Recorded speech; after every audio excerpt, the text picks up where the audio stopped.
systems go. Check it out. You're listening to Fight Society with Damon Martin and Jeremy Loper. Check it out.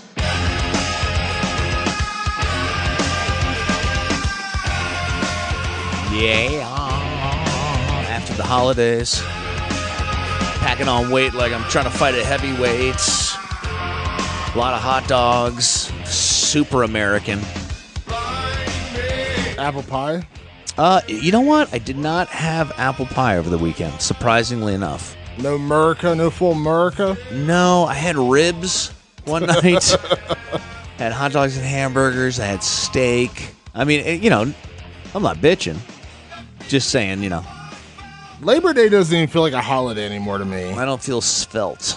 Why? It's just because you don't do stuff like family stuff, nobody. or what? No, just because I don't know. It feels like nobody really has the day off much anymore. Like my girlfriend was working, and like everything's open. Like for a day when people are not supposed to labor, everyone seems to work a lot on Labor Day. Yeah, and if you're in the WWE, you just picked up 2 more working holidays. It looks like that. Christmas Day and New Year's Day. They're gonna have shows this year. Now, is that because they fall on like a Monday or something like that? I don't with know. Raw? Let me look at the calendar because they're all like, "Hey, man, guess what? Good." And people are like, "So is this something everybody was asking for?"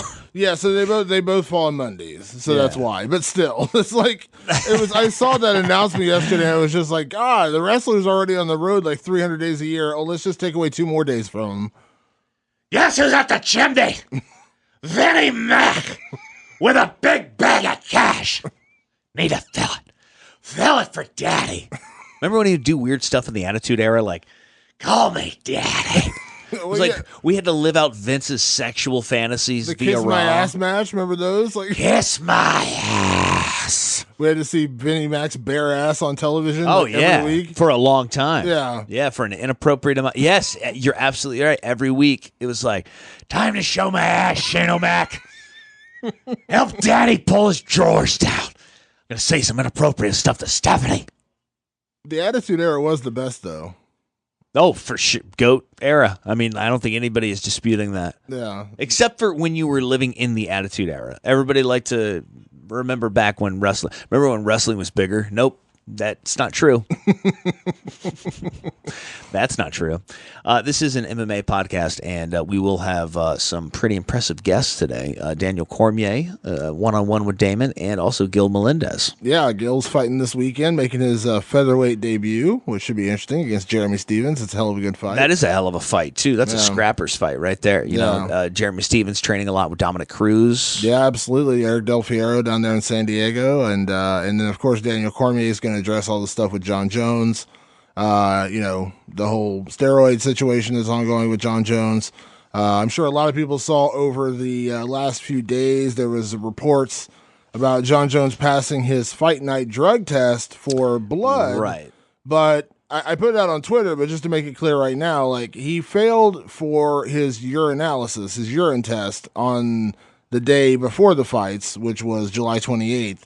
And then he passed a blood test on July 29th. One does not exonerate the other, however, because the drug he tested positive for, turinabol, only gets tested for in urine tests. So passing a blood test, great, good job, but it doesn't vindicate him. Which is kind of counter to like what a lot of people think about a blood test. Like, is when you think about blood tests, you think like, oh, that's the ultimate test. You'll be able to tell everything. Yeah, and that's just not the case, because in a lot of drug testing, especially for steroids and drugs like that, the urinalysis is more important because that's where they find the metabolites. Gotcha. That's why you hear about people taking what are called diuretics, which are basically water pills where it makes you pee more because it's flushing your system. They're trying to get those metabolites. That's how cheaters will try to flush their system. That's why a diuretic is also illegal, because it's just another method of getting rid of the bad substances through your urine. So yeah, blood testing does test for a lot of things. That's when you're looking for like HGH, like human growth hormone, and things like that, EPO, like those kind of drugs.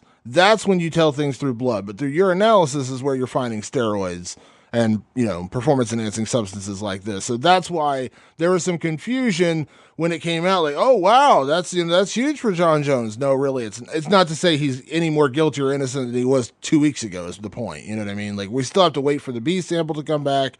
We still have to wait for him to go through his entire adjudication process. Think there were some people that thought that this was the B sample. I think that's where some of this confusion started. Well, no, I think it's more what you said. When you hear blood test, you think, well, that's everything. You know what I mean? Blood is. Yeah.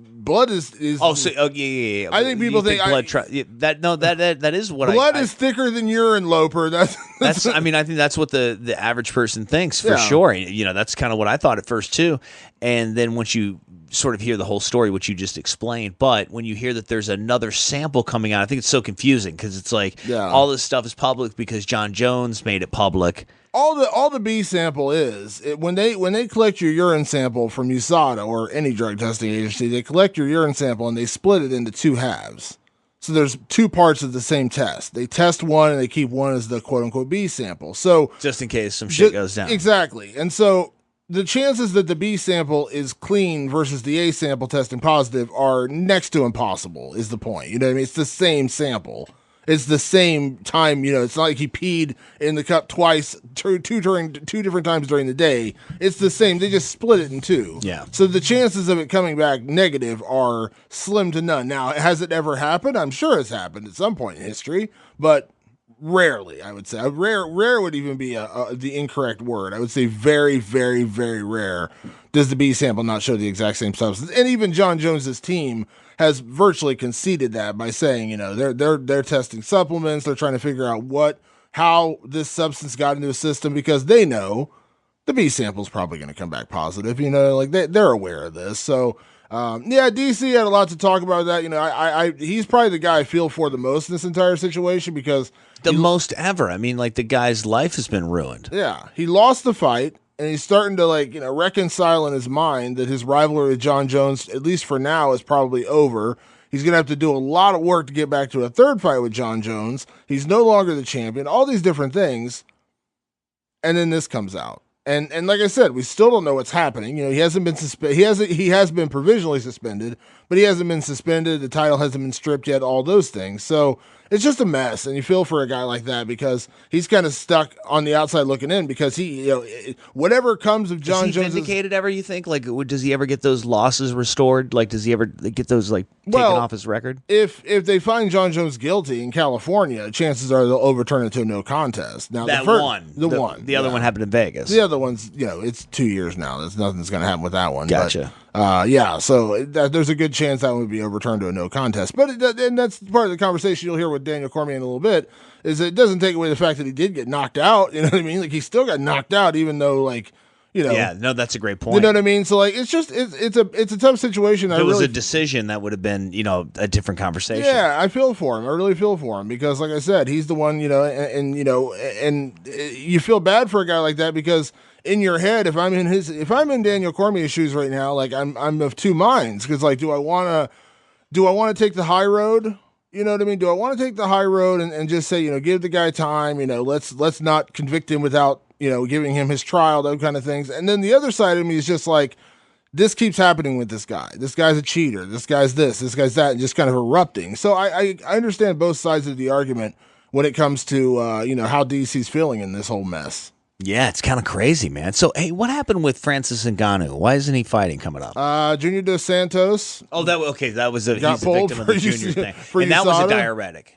That was a diuretic. Yeah. So Junior says he's innocent too. Yeah. I mean, I know Junior a little bit. I mean, he's a really honest guy. I believe him. I mean, these situations that come up, I was down in Florida with Junior when I was doing my feature on Joanna Jędrzejczyk, and I talked to Junior, and he, voluntarily, when I interviewed him, talked about how excited he was about USADA testing and how excited he was that, it's cleaning up the sport and how excited he was that, the cheaters were getting busted.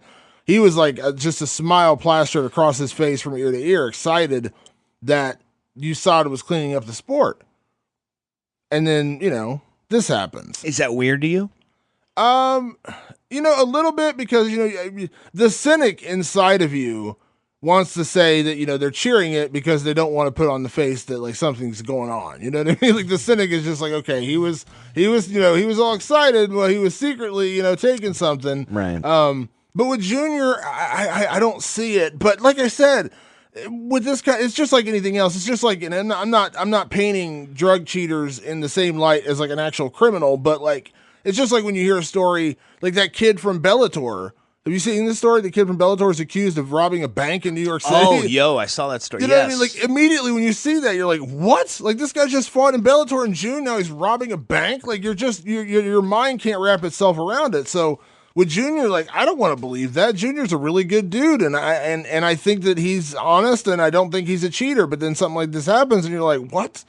It's just like you can't help but question it a little bit. Just blew my mind with the Bellator story. Yeah, I forgot about that. It's hard to throw like a bank robbing story in the middle of anything. Bank robbing. Then he robbed him at gunpoint at the bank. Yeah, that one kind of threw me. I was so like, oh, old school. Like, how do you get to like, yo, dog? Guess what? We're about to ride down on this motherfucker. We're gonna rob a bank. Robbing a bank. Yeah, I was just like when I saw that story, I was just. You gotta have a handkerchief, right? The handkerchief. I think he had a ski mask. I'm just saying, like, it seems like that's got to have a handkerchief. You know, you always have one. If you like Old West, whoosh, tie it around. I guess like new school, like, or you go Point Break with some presidential dead masks. presidents. You know, what are you doing? How are we gonna go? Yeah, a lot of ways to go about it. He went bareface. No, he went with a mask. How did he get caught? Like, how do they know fingerprints? It's him? He left fingerprints. No gloves, mask, no gloves. Are you fucking idiot? Like, what? Apparently, he didn't watch Heat. So apparently, you don't watch anything ever. Like, I mean, it's like any show. Like, I feel like Dora the Explorer. There's some episode where she's like, "Hey, kids, swiper, no swiping. Got your paw prints." It's got to be something like that. Diego's like taking it to some underground lab. He's doing it. Have you seen this show, Hot Summer something on Netflix? Wet Hot American Summer? Fucking terrible, man. I've never seen it. It's real bad. Stay away from that shit, okay? It's real bad. You know how I always tell you, hey, watch John from Cincinnati? Yeah. Like, that's an old school show that should have got a second season and did not. John from Cincinnati. Check it out on HBO. I think they have it on like the on-demand section. This other show, Wet Hot American Summer, not good. I just realized it was some continuation from a movie that came out in 2001 with some of the same actors, Yeah. So it's a prequel. Okay. So it's 10 years before that movie happened. And man, it's like I didn't realize that. Maybe having seen the orig would have helped me out a little bit, but this was no help. Is it a movie or a show? It's a show on Netflix now. I know it's confusing. So like the original in 2001 was a movie, and it came out like the same time as like all the other classic American Pie type movies were coming out. Okay. Some of the names are escaping me. The one with like Jeremy Piven and Will Smith was the name of that movie. What? Huh? All I can think of is Varsity Blues. The one with Will Smith and Jeremy Piven. PCU? That's Jeremy Piven. Yeah, but what's the one? Old School. Oh, Old School. Yeah. Old School. Like in that. Will Ferrell. You said Will Smith. Did I say Will Smith? Yeah, I was like, when did Will? Whoa! Kick me in the face. Will Ferrell. Yes, Old School. Yeah. Hey, the movie with Jeremy Piven and Will Smith. The one where it's a comedy and they. So yeah, sorry guys. Yeah, Will Ferrell and Jeremy Piven. Yes. Yeah, so like at that time, like all those comedies were coming out, right? Like that style of comedy. Apparently, this was in the mix, right? And it was huge in DVD release. Okay, but I've heard of it. I think I've heard of it. I thought so too once I saw the cover and stuff, but I don't know, whatever. So I just tried to watch this because my wife loves like Amy Poehler and all these other people that are in it, and it is. I mean, when you're watching Ozark and that's what you expect when you turn on a new series from like Netflix or like Orange is the New Black. But most recently, the last thing I watched was Ozark. And I'm like, this is going to be pretty good, Netflix. And then I'm like, this is not pretty good at all. You know what I watched on Netflix over the weekend? I decided to sit down and watch a movie. And I watched after the UFC card on Saturday was Death Note, the new movie that came out on Netflix. It's based on the Japanese anime. Okay. Of the same name. Now, I'm not a big anime guy, as nerdy as I am, but I have watched Death Note. It's a pretty interesting concept about this kid who gets a notebook, and if he writes a name in the notebook, then that person dies. It's a very simple concept of the story, and it's a Japanese animation, so of course it's Japanese characters. Well, of course they remade it in America, and it's all a bunch of white people. It's so bad. I couldn't even finish it. I got 30 minutes in. I was like, I can't take this. Really? It was so terrible. So terrible. I was just like, what in the hell am I watching? I've never been like a big anime guy, like Flux and all that. Neither. That's what I said. I've never gotten into any anime, but I heard about this story and I heard about this concept, and I was like, that sounds interesting. And so I watched it, and it was pretty good. Like I watched a couple things from the Japanese animation version, and I was like, okay, this is pretty cool. And then when I heard the movie was coming out, I was like, okay, this is interesting. And when I sat down to watch it, I literally got 30 minutes into it, and I was like, I can't take this anymore. But I tell you what I did watch over the weekend that you should check out on HBO, the new show called The Deuce. It's from the guys who made The Wire. Oh, The Deuce, huh? And it's coming out in September, but they put the first episode on HBO Go and HBO, All Access, whatever it's called, the on-demand version. It's a story from the 70s. It's got James Franco and Maggie Gyllenhaal and a bunch of people, but it's basically the story of like the rise of the porn industry in like New York City in the 70s, and it's pretty crazy. Wow, The Deuce, huh? Yeah, it comes out in September. It's people who made The Wire, which if you've never seen The Wire, is one of the greatest shows of all time. So, what do you make of Bob Arum's latest comments about the UFC? What do you say now? The UFC is an enemy of boxing. Back in like 2009, I think he told Ariel, it was Ariel, that he can't watch the UFC. The fans, they're a bunch of skinhead white guys watching people in a ring who also look like a bunch of white skinheads. God. Bob Arum. What, did he say something recently, or? Yeah. He said that, here's what he said. One thing I've said, and I'll say it again. The fans of the UFC are Donald Trump supporters. The fans of boxing are Hillary, Bernie, and maybe John Kasich. So there's a difference. Where did he just said this recently? Yeah, apparently. Miguel Riviera for Boxing Scene. Yeah, Arum needs to stop talking. Okay, here's what he said to ESPN Deportes recently. We have an enemy. We have a villain. It's the UFC. If we all work together, we can beat the UFC, which is a sport that cannot be compared to boxing. I remember many years ago when boxing was a sport that received the same attention as other major sports in the United States. There was no way that you didn't have a boxing reporter working at every major newspaper in collaboration of everyone we can bring back to boxing to position it to be presented the way it deserves to be presented.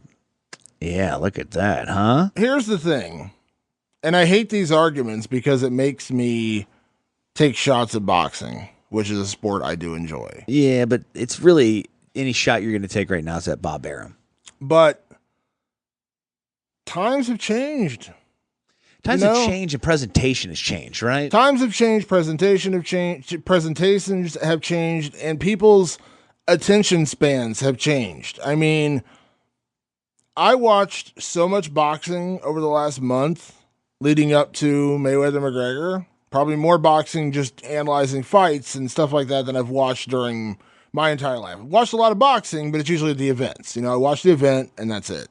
I don't go back and study tape on boxing the way I do for mixed martial arts. And I enjoyed it. It was fun. I enjoyed it. But when Mayweather-McGregor was over, and I told you this when we were at your house watching the fight, I said, I'm just glad to get back some UFC. I'm glad to get back some mixed martial arts. Yeah, for sure. Yeah.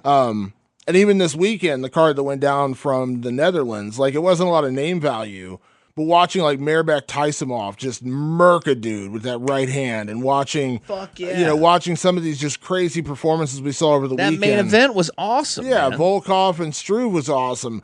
And when you watch that, I realize like there's just a certain level of excitement that goes along with mixed martial arts, kind of inherently built in, that's not there with boxing. And it's not to say I don't enjoy boxing. I do enjoy boxing, but I realize that I do like mixed martial arts more. Now, it's not a knock on boxing. I still enjoy boxing, but it's no different than saying, it's just like someone saying they prefer soccer over football. Well, I don't think anybody listening to this is going to be wildly surprised that MMA may be your favorite sport. I mean, you are an MMA reporter. Yeah, but like I realize that, but like times change, bro. Like it's okay. You know what I mean? Like boxing is still great. Boxing still has an audience. Obviously, Mayweather-McGregor is going to do 4.5 or 5 million buys, and it was a boxing fight. Canelo And Triple G next weekend, they're going to do probably close to 1 million buys or over 1 million buys. Boxing is not dead. Boxing's never been dead. There's room in the world for both. You don't have to pick, is my point. Yeah. You don't have to pick. You can watch both. I enjoy boxing. I love watching the mastery of a Vasyl Lomachenko, or watching, like I said, I'm very excited to watch Canelo and Triple G throw down next weekend. But that doesn't mean, and if I have a choice of watching mixed martial arts or boxing, chances are I'll probably choose mixed martial arts, but it doesn't mean I don't like boxing. And there's no reason you have to choose one. Oh, this isn't an election, moron. Because but there's so many things about boxing that they've dropped the ball on. So like, I feel like boxing is in a position like a Bob Arum. Like basically what he's trying to do is like shame people into liking boxing by saying bad things about something they already like, which is mixed martial arts, right? Maybe. So like, well, I mean, that's what he's done in the past. He's degrading one sport to elevate the sport that he's interested in. And that's not how you win. That's not how you win an argument. You know what I mean? Like, you don't tear down your opponent. You build yourself up. You know what I mean? Like you that's why when the UFC was coming up and it was becoming the sport it is today, when mixed martial arts, but I'm saying the UFC in specifics, when people used to ask Dana White about boxing, he still complimented boxing. He's like, I love Manny Pacquiao and blah, blah, blah. And, boxing this, boxing that. I grew up on boxing. And the only thing he ever really ripped boxing for was the fact that it took so much to get the certain matchups together, which I think everyone who watches boxing would agree with. I mean, there's a reason why it took 7 years to make Mayweather Pacquiao. You know what I mean? Like, it didn't come together for 7 freaking years or 5 years or whatever it was. That's why people marvel at the fact that we got, Canelo Triple G finally. Like, it's like, Oh my God, we're actually getting it? Like, it's actually happening?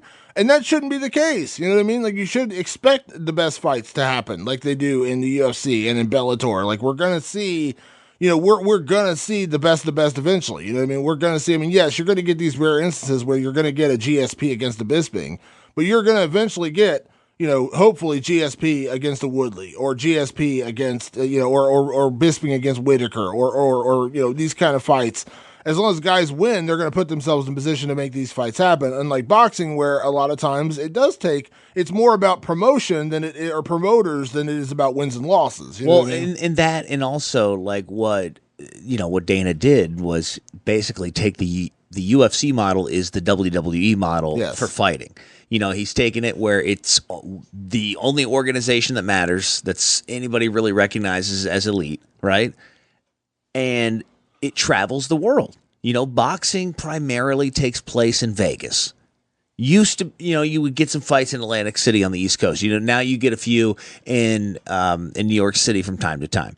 But, like you were saying, like people just, with the division of boxing, with the different organizations and the different governing bodies, the different federations, it's too hard to like do the narratives like where we learn who the fighters are. Like if the fighters in the UFC didn't have that platform, they would just be guys. Would people know a Diego Sanchez? Like, would people know Matt Brown? Like, how would you ever know if you didn't go in depth with these guys? And the fact that there's not a lot of crossover, and the only guys that ever get like these Showtime countdown shows, I believe we said this last week, are the guys that are in the main event. Even the guys on the Floyd Conor card, they didn't get any shine on those leading up to what do they call them on Showtimes? Like the All Access. The All Access. Yeah. The new ones. Have you seen those for Triple G and Canelo? The 24/7? Yeah. I watched one on episode. HBO, rather, I watched one episode.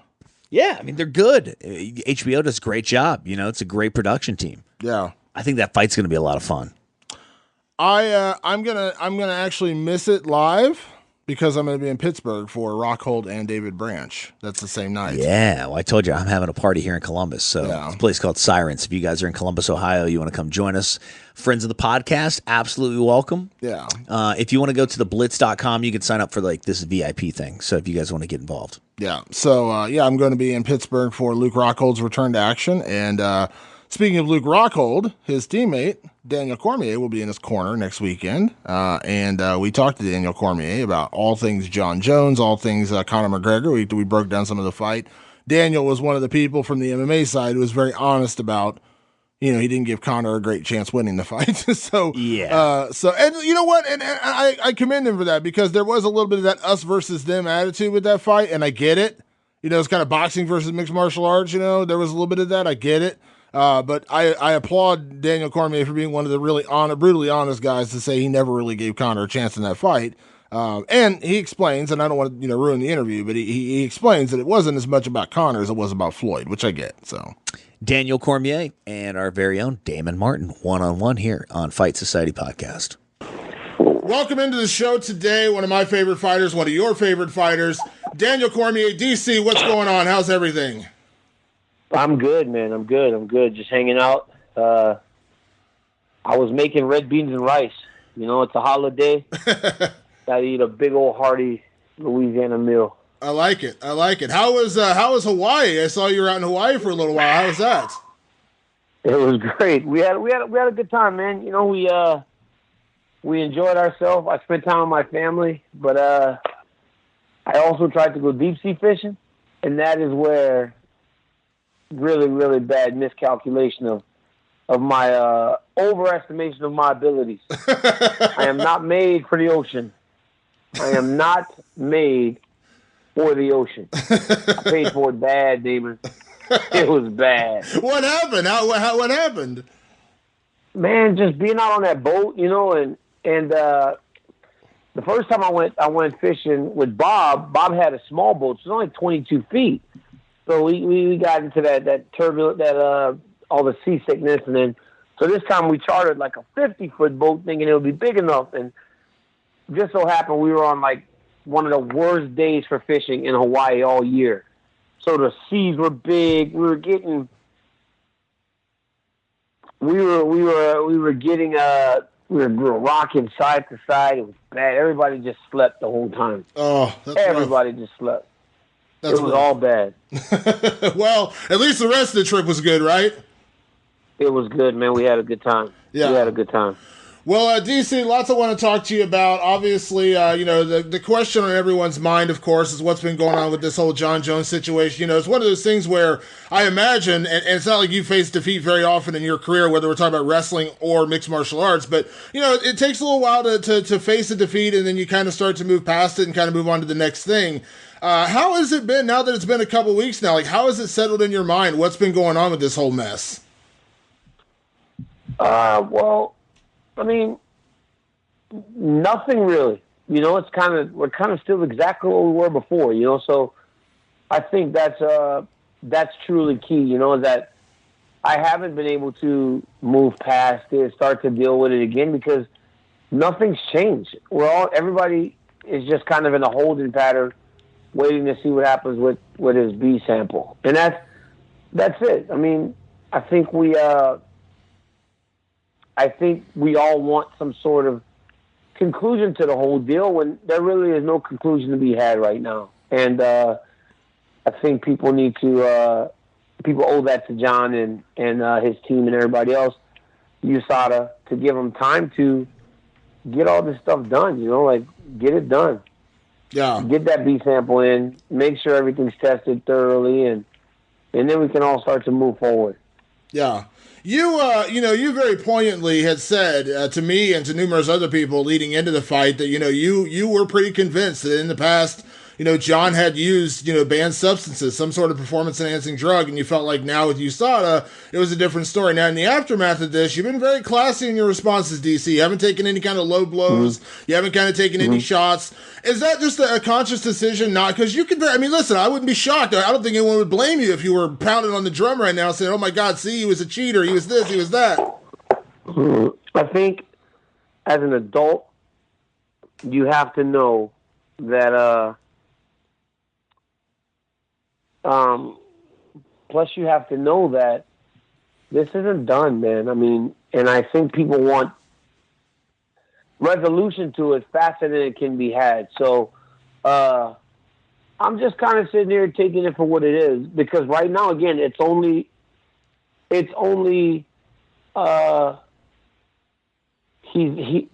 hasn't been what he has done has not been confirmed. Will it be confirmed?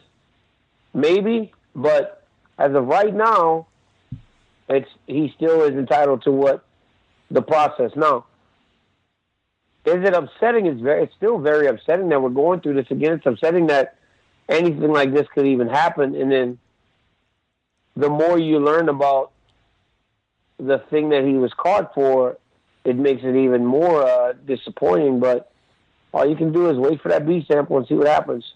Yeah. When you look at a situation like this, I mean, you know USADA because you've been tested by USADA for how many years now? I mean, between wrestling and UFC, I mean, you're on a first name basis with them at this point.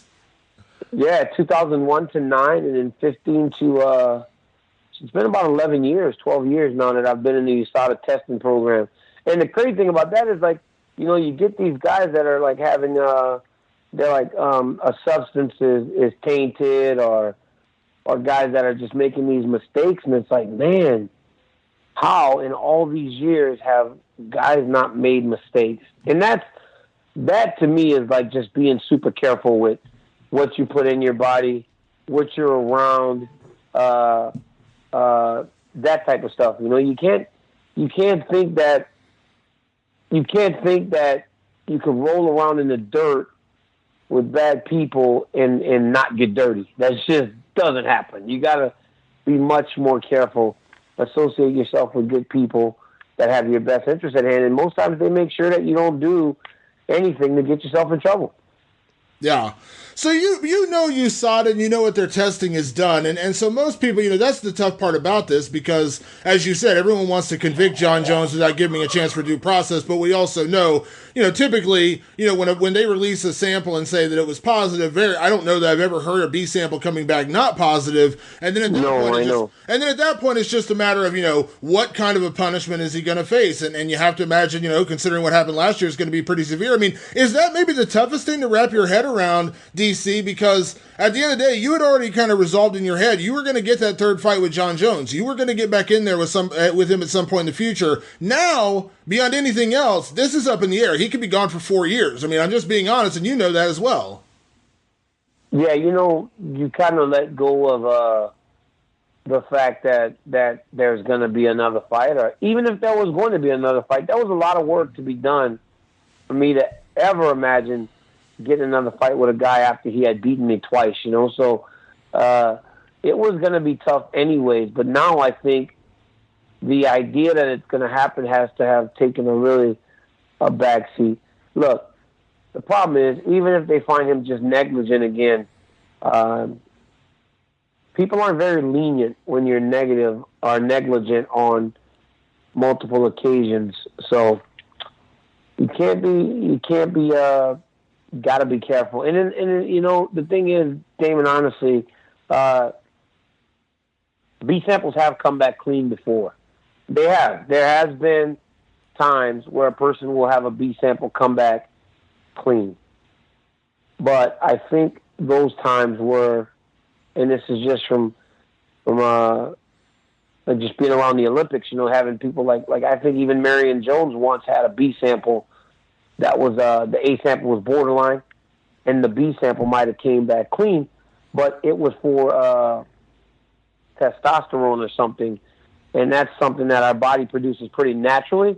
But her levels were just really high on the first test, and on the second test, it actually fell below the line. Eventually, obviously, it was proven that she had been doing things illegally, but I don't think for a second that this thing, well, obviously, I know without a shadow of a doubt that the thing that he tested positive for, we don't produce in our bodies naturally. Yeah, and I gotta imagine, I mean, that's, you know, like I said, it's that word. When we hear the word steroids, it triggers a certain thing in your head, right? I mean, it does with me. I mean, like I said, when it's the other, like what happened with John last year, even Brock Lesnar, when you hear the symptomatic things, the items that go around steroids, it's still not steroids. When you hear that word steroids, though, it triggers a certain emotion or a certain idea in your head, and I think that's why so many people are quick to convict, because steroids are, you know, when you hear steroids, you know? Look, I think when you have these issues on multiple occasions, that's why people are quick to convict. I think in the first instance, before we fought at UFC 182, and John had gotten positive for cocaine, and then our both of us, our testosterone levels were all jacked up, and stuff was just odd. I think you owed it to him to kind of hold your assumptions and manage them. Then it happened at UFC 200 where those two things that he tested positive for could have been used to block some of the steroid stuff. Again, if you want to, you can reserve judgment. It's very difficult when it happens a third time and then you ask people to hold your judgment. Like if it happens on so many occasions, it's hard to really ask the general public to hold your assumptions. Yeah. This is a really, really difficult question to ask, DC, and you may not even be able to answer it, but I'm going to ask it anyways. Because when you're not fighting and when you're not coaching, you're a tremendous analyst, and you do a great job, calling fights and things like that. Put on your analyst hat, if it's even possible to take yourself out of the situation, just based on the information we have right now. Joe Rogan had said this recently. He said, listen, just based on the allegation, it just makes Jon Jones the biggest F-up of all time just because of all these things that continue to happen. You've been very honest in saying, listen, taking yourself out of the equation, you believe Jon Jones is the greatest talent the sport had ever known. What does something like this do to a career? I mean, this is, like I said, at some point, it's like, when is enough enough?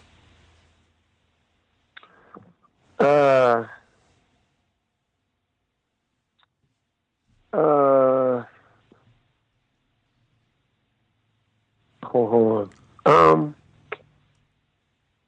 I think enough is enough now. Honestly, if I got to be honest with you, I think it's very difficult to consider someone the greatest of all time when there are these types of allegations tied to him. Right? I mean, I think that's probably the easiest and the most I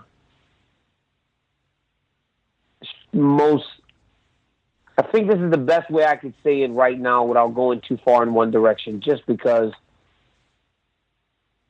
I don't know. I just think it's very difficult. I've said it before.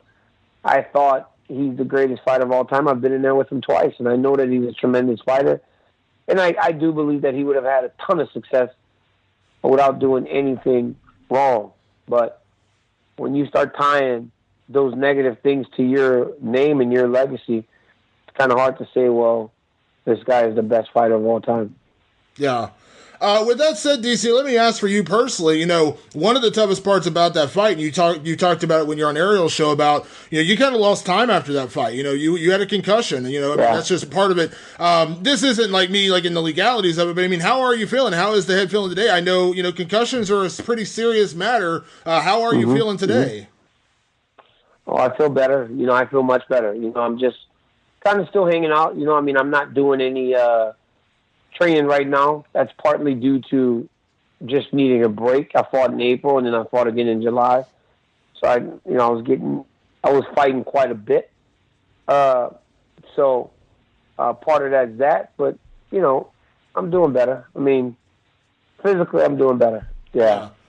Yeah. Well, that was one of the things I said to a lot of people when they were asking me, what do I think should happen? Because you can't just, listen, the Jon Jones thing, depending on, it may take 6 months to play out. I mean, that's just the honest truth of the matter. We don't know how long it's going to take to play out. The last time it took, I can't remember, happened in June. When did we finally find out about the 1 year suspension? Was it like December? So the division has to move forward. I told people, I said, listen, at the end of the day, unfortunately, you still suffered a knockout. Can I imagine you're going to take a little time off, DC, before you even contemplate what's next for you in terms of fighting?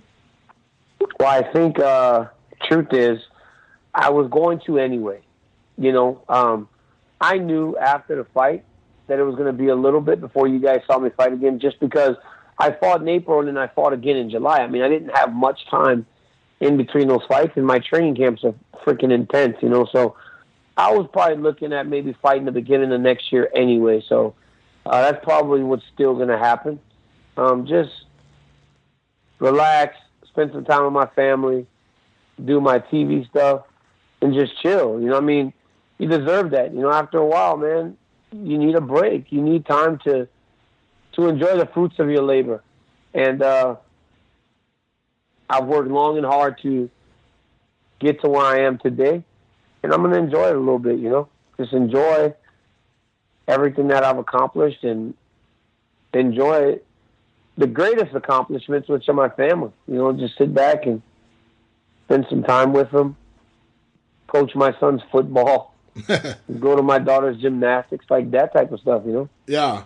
I'm curious, DC, when, before, when you weren't fighting, I mentioned, not only were you doing the analyst stuff with Fox, but you were also calling fights. Now, I'm sure you heard the news. A guy you respect, I respect, we all respect, Brian Stan, has decided to step away from the sport. I'm curious, DC, with that being said, are you going to be stepping in and doing some more play-by-play?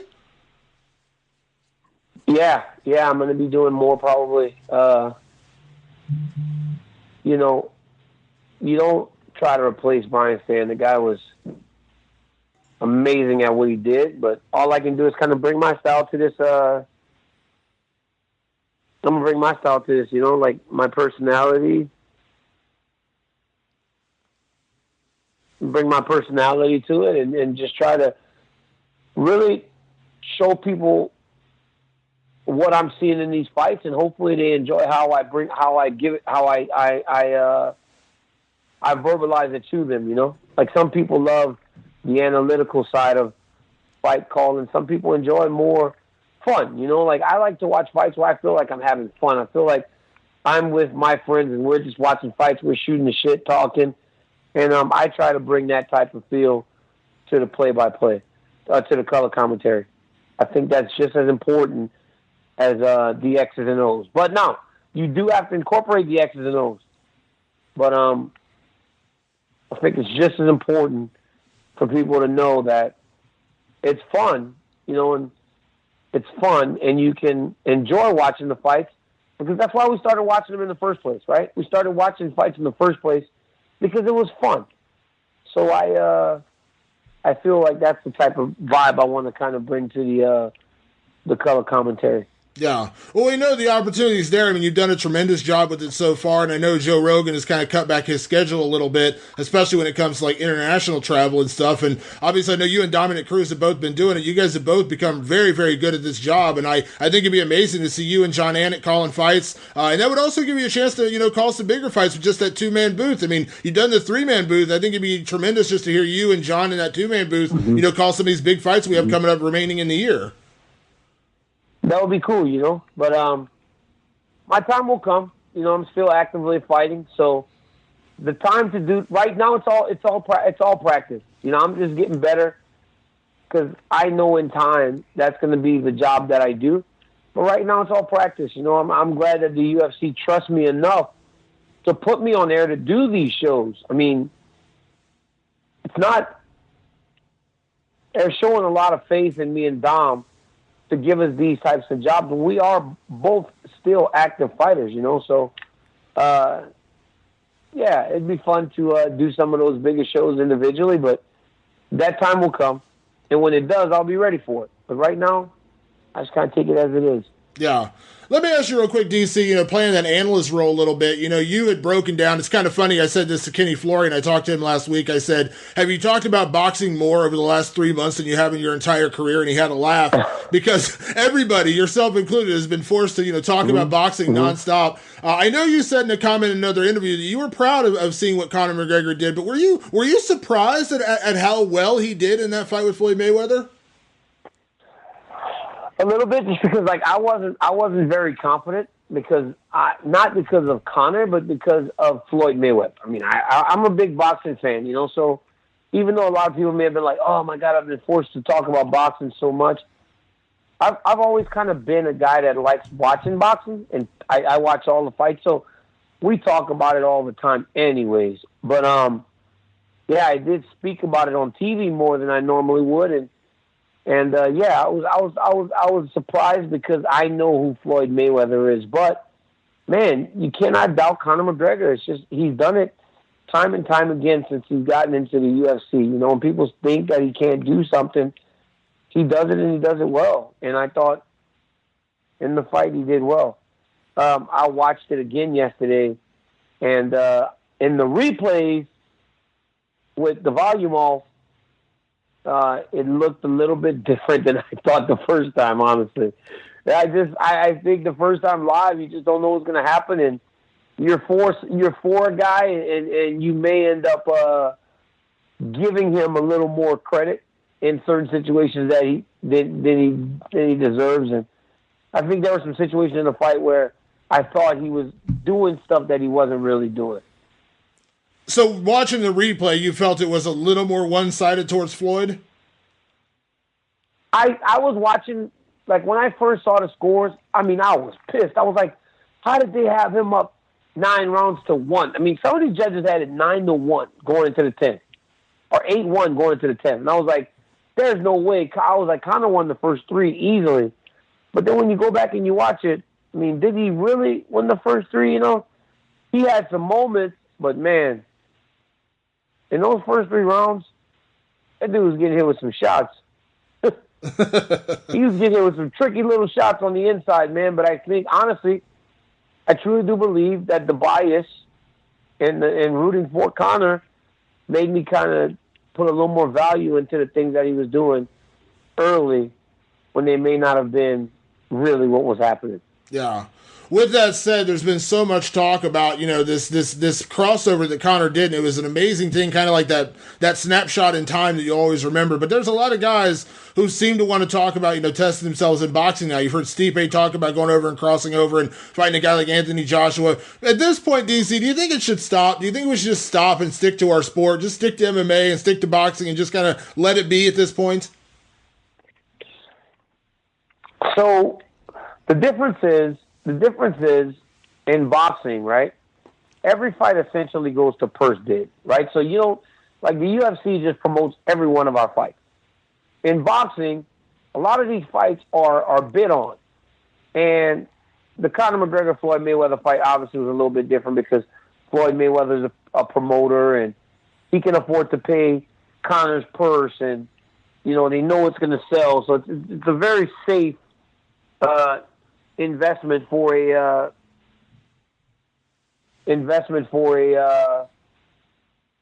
TV station or a TV a cable provider. But those other guys, like, you go, well, Stipe Miocic is fighting Anthony Joshua, but, like, is it going to sell a whole bunch of pay-per-views? I mean, really, like, is the purse bid going to be more than Stipe would make fighting in the UFC? I mean, there aren't many fights for Anthony Joshua. Jimmy Manuwa was talking about fighting David Haye, but it's like, who's going to watch, The only reason the fights work crossover-wise is if people watch. And if people aren't watching, then you're essentially just wasting time. Go fight in your own sport. Yeah. I'm a realist, I can't go and box and expect to do 1 million pay-per-views. I'm like, it ain't going to happen. I will sell close to 1 million pay-per-views when I fight Jon Jones. And that's it. Like, that's it. And him and I both have shown that. We have shown that we will get close to 1 million pay-per-view buys when we fight each other. That's it. So to think, okay, I'm going to go and fight some other dude in a different sport completely, some shit I don't know, that ain't gonna make me no money. It'll just get my fucking brain bashed in.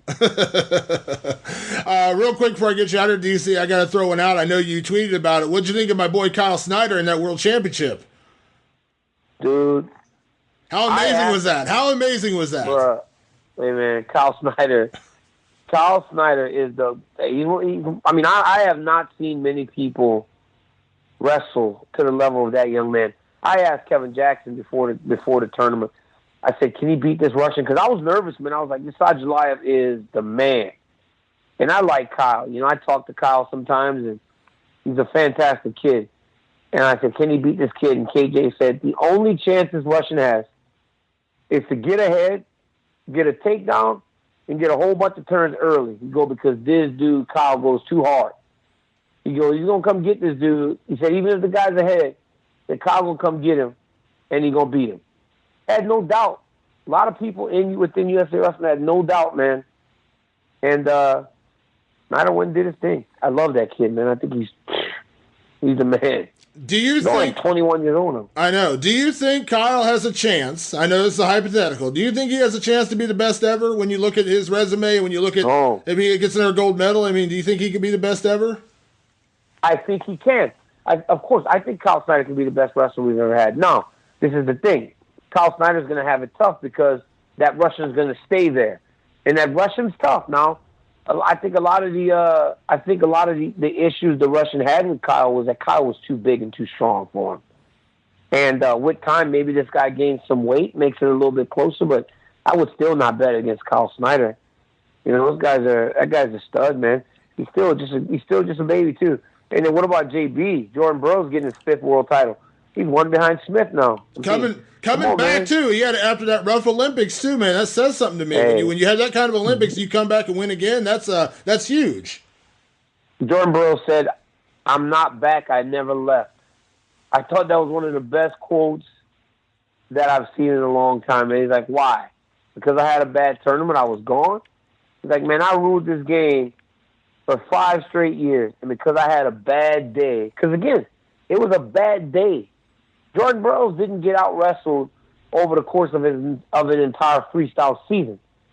Jordan Burroughs got beat. He had a bad day. That was it. That was one day, because the Olympic Games, they're one day. He had a bad day. So you're saying that one of the greatest wrestlers of all time is gone because he had a bad day? Nah, he wasn't gone. He said, "I never left." Yeah, it was good seeing JB get back to the top of the podium. As a wrestling guy, and not only in your own career but as an enthusiast, you gotta love where USA Wrestling is at right now, man. I'm absolutely loving it. I mean, you look at all the guys, Jaden Cox. I mean, God, another one right there, another young guy. It's only going to get better with all these weight classes they're adding, because now Kyle Dake gets to wrestle, David Taylor gets to wrestle. David Taylor was upset about Jaden Cox, but honestly, man, David Taylor might have been a world champ. That dude can wrestle with the best in the world, hands down. So it's only going to get better. You know, people are. This is only the beginning, man. It's just going to get better. It is just going to get better. So I'm excited. Yeah, I'm excited for what the future has for USA Wrestling. It was a tremendous tournament, but as a pro wrestling guy, would you call their performance glorious, DC? Oh, it was glorious. It was glorious. My God, the glorious one's on SmackDown now. He's killing it. I know.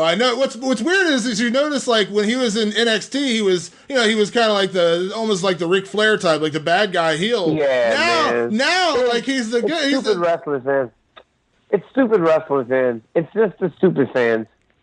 That's the one thing that annoys me the most about WWE fans. Like, they want to decide, and they want to decide too much in the grand scheme of things. Let the organization choose who's the face and the heel. And then you guys just go have a good time, man. I mean, but they want to decide so badly that Bobby Roode's character with that song and his demeanor and the way that he carries himself, he's supposed to be the arrogant bad guy that you're supposed to hate. But wrestling fans, man, they want to dictate and control everything. It's freaking annoying. I swear to God. That's kind of why I go to the WWE and I'm like, it's stupid, you know. They kind of, and then, you know what's crazy, David? You know what really annoys me about going to the wrestling? Is a lot of times the crowd will. Try to take over the show. Oh, yeah, absolutely. Absolutely. I'm like, just go ahead and enjoy yourself. Try to take over the show, man. Yeah. But, anytime Roman Reigns walks out, the crowd tries to control the narrative with that guy. Yeah, but that's fine, though. As long as he's getting the reaction. But I'm just saying, it's like all these people, it's like Bobby Roode would be much more effective if he was able to be the bad guy that he is. Kevin Owens can be much more effective if he can be the bad guy that they want him to be. But instead, people, they cheer him. And I mean, it's kind of annoying, you know? Well, DC, it's always a pleasure, my friend. I appreciate the time. Enjoy a little downtime. I know we're going to talk again before the big Braun Strowman Brock Lesnar match coming up. Yes, we will. Yes, we will. Well, I appreciate it, my man. Always, DC. Enjoy it. And let people know you got your new podcast out there as well. Yeah, man. Listen to the Talking Talker. Find us on iTunes. Find us on TalkingTalker.com. It's a good time. I love it. DC, it's always a pleasure, my friend. We'll talk soon. Later, Damon. All right, bye-bye. awesome to hear from the champ. I mean, can I call him the champ again? I don't know. They haven't officially stripped the title from Jon Jones, so I guess we can just say ex-champ for now. Give it to me. All right, so Stefan Struve, you think he should sit down and retire? I mean, that was a brutal stoppage there. Alexander Volkov, as we talked about on the show last week, just a monster, man. Yeah, striking is ridiculous. I was actually pretty impressed by that because I didn't think he would win that fight. I thought Stefan Struve would win that fight. It was an impressive performance from Alexander Volkov. And new blood in the heavyweight division. Another potential contender down the road for. And this guy is a pretty high level striker. Yeah, he's a former Bellator champion. Former Bellator guy, and had some wins over there. He's now 3-0 in the UFC, looking pretty good. And Struve. I mean, because a lot of people brought up he's had like 6 TKO losses, but he's 29. He's still young. Wait, was he the Bellator heavyweight champion? Volkov was, yeah. For one fight, and then he lost. That's right. Yeah, so I remember that guy. Okay. I'm the first guy to talk about brain injuries and guys, not getting brain injuries in mixed martial arts. But I think Stefan, because if you look at his TKOs, he's had 6 TKO losses. I think is what it is. But it's over, 9 years, 8 years, whatever like that. Doesn't make it any better. Yeah, but what was that whole thing like where he passed out? Well, that was a heart condition. That had nothing to do. Yeah, it's just a heart condition. You don't need to worry there. Yeah, I'm not saying it's like no big deal. Is that passing out in the back? Oh, just a heart condition. I thought you had a head injury. Sorry. Yeah. When I say heart condition, I mean that as in it wasn't anything to do with his head. Right. But yeah, so. Fine to fight. God. You're good. He got that fixed. I don't know.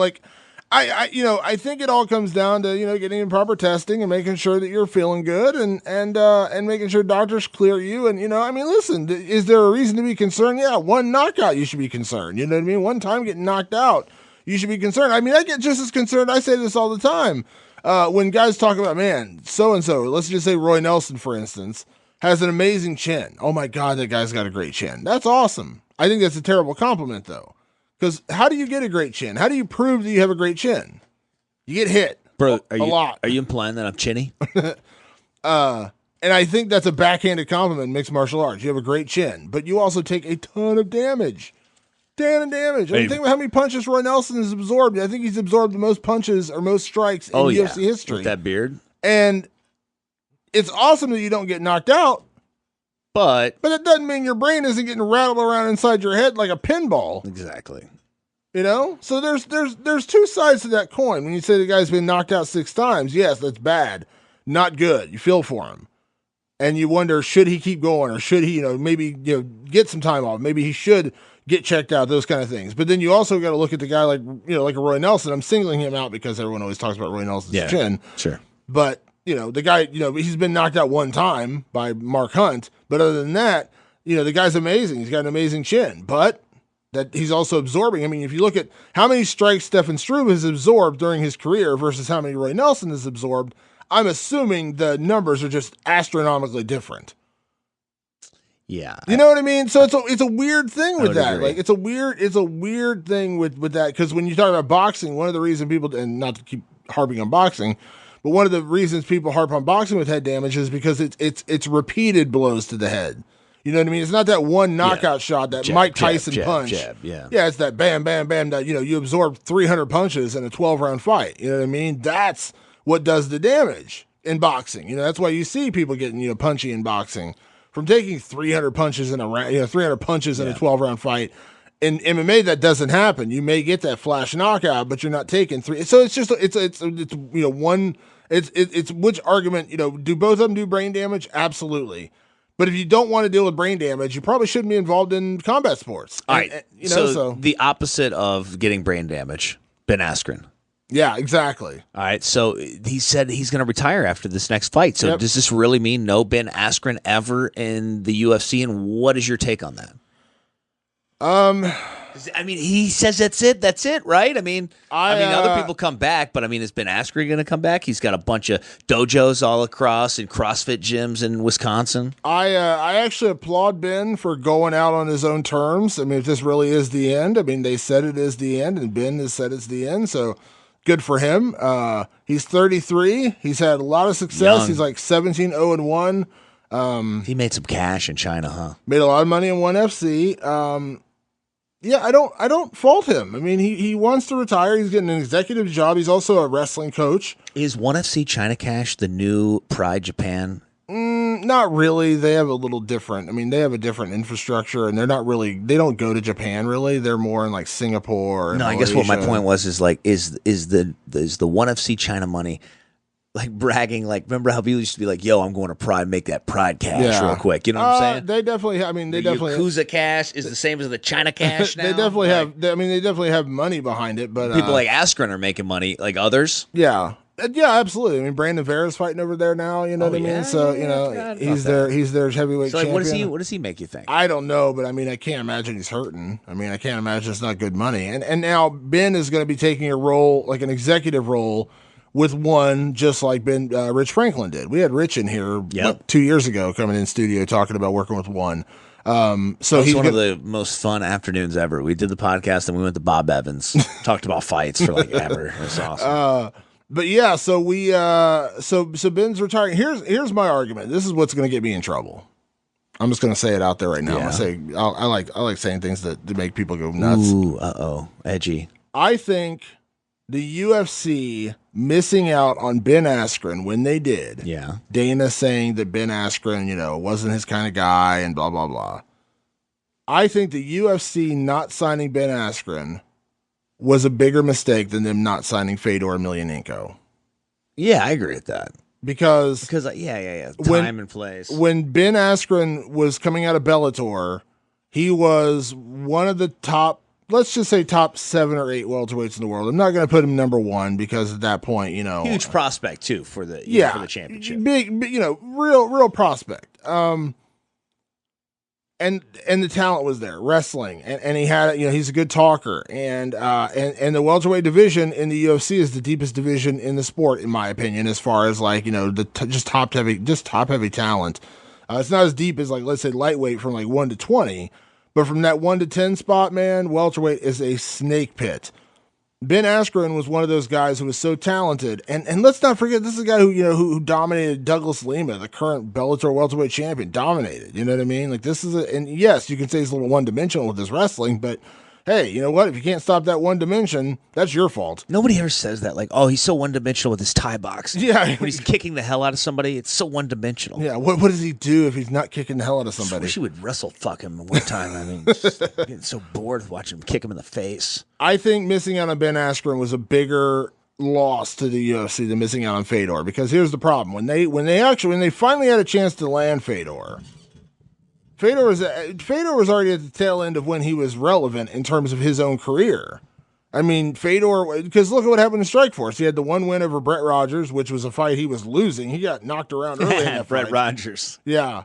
And then he gets tapped out by Fabricio Verdum. Yeah. Get knocked out by Dan Henderson. It's almost like when it happened, you're kind of like, maybe it's a good thing the UFC didn't sign him, because I don't think he was, maybe Fedor's at the tail end of his career at that point. Yeah, stock is low as fucking. Let me just give a little bit of a little topping to your point there, because I think you made a great point. I think it's like if you're talking about hot chicks, right? Fedor was definitely a MILF at that point. He was definitely rounding that point where, like, ooh, you're still MILF, but MILF with baggage. Okay, I could overlook MILF. MILF with a lot of oh, you want to co-promote. That's a lot of baggage. You know what I'm saying? Yeah. So the realistic aspect of, that's what I'm saying, to your point, is excellent, but this is real. The realistic aspect of signing Ben Askren was there. That could have happened. That was ego. That was pride, whatever you want to say. That both the, Ben Askren talked a lot of shit back. That was probably not the best of ideas in the situation, like throw gasoline on the fire, but he did.